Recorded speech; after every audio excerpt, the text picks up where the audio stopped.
boredom as a philosophical necessity. How long has it been since you were truly, deeply bored?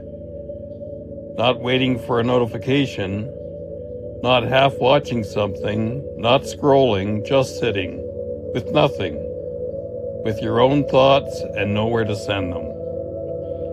For most people under 30, the honest answer is I generally can't remember.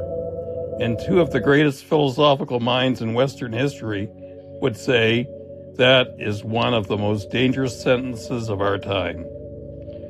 In 1654, Blaise Pascal, mathematician, physicist, philosopher, wrote something that should have ended the debate before smartphones were ever imagined. Blaise Pascal, 1654, said, "All of humanity's problems stem from man's inability to sit quietly in a room alone." Pascal's argument was theological and philosophical. We distract ourselves because we are afraid of what we will find if we stop. Our own morality, our unresolved questions, the silence that forces us to ask what we actually want from ourselves. Then, in 1929, Martin Heidegger, arguably the most influential philosopher of the 20th century, delivered a lecture in which he proposed something almost counterintuitive. Profound boredom is not a problem to be solved. It's a philosophical condition to be entered. He called it a fundamental attunement, a state in which the world goes quiet, time slows, and the self is stripped of its usual distractions. And in the stripping, he said, we encounter our authentic existence. Now here's what neuroscience says. When your brain has nothing external to process, it doesn't go blank.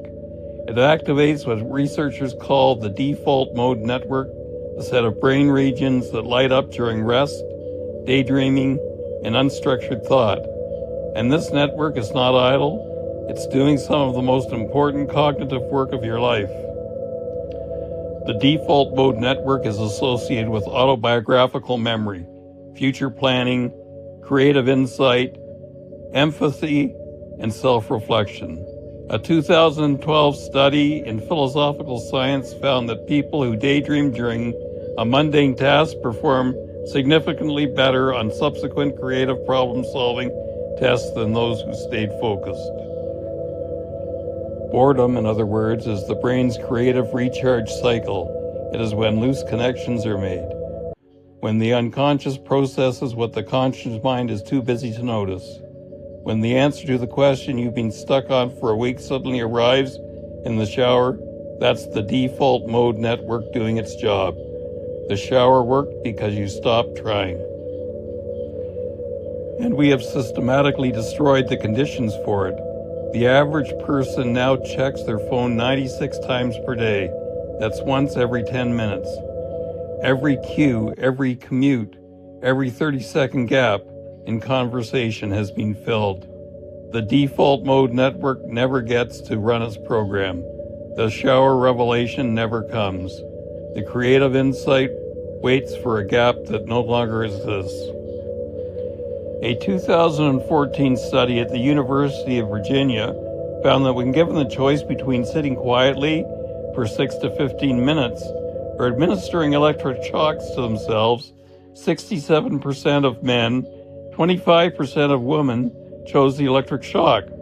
The researchers' conclusion, people find it profoundly difficult and uncomfortable to simply be alone with their thoughts. That study is funny until it isn't. It tells us that we don't just use our phones because they're convenient. We use them because the alternative, the silence, the self, the unmitigated encounter with our own minds has become genuinely uncomfortable. We have lost the tolerance for our own interior life. Here's a challenge I want you to try before next week's episode. Tomorrow morning, do not touch your phone for the first 30 minutes after you wake up. No news, no messages, no music. Just you in the room with your thoughts. And notice what happens. Not what you think about, just how it feels. Note it. Come back and tell me in your comments. That feeling, whatever it is the data. The philosopher Byung-Chul Han, writing in 2015, argued that we live in a burnout society not because we work too hard, but because we have eliminated all spaces of emptiness, the spaces in which the self can breathe, consolidate, and create. He calls the capacity of rest and the contemplation a form of vital intelligence and says we are losing it. Pascal and Heidegger weren't anti-technology. They were pro-interiority. They understood something that the attention economy is built on making you forget. The richest territory you will ever explore is the one inside your own mind, but only if you give silence long enough to reveal itself. Boredom isn't the enemy of productive life. It might be the last remaining condition in which a genuinely original one becomes possible. If this made you want to check your phone, notice that. That's exactly what we're talking about.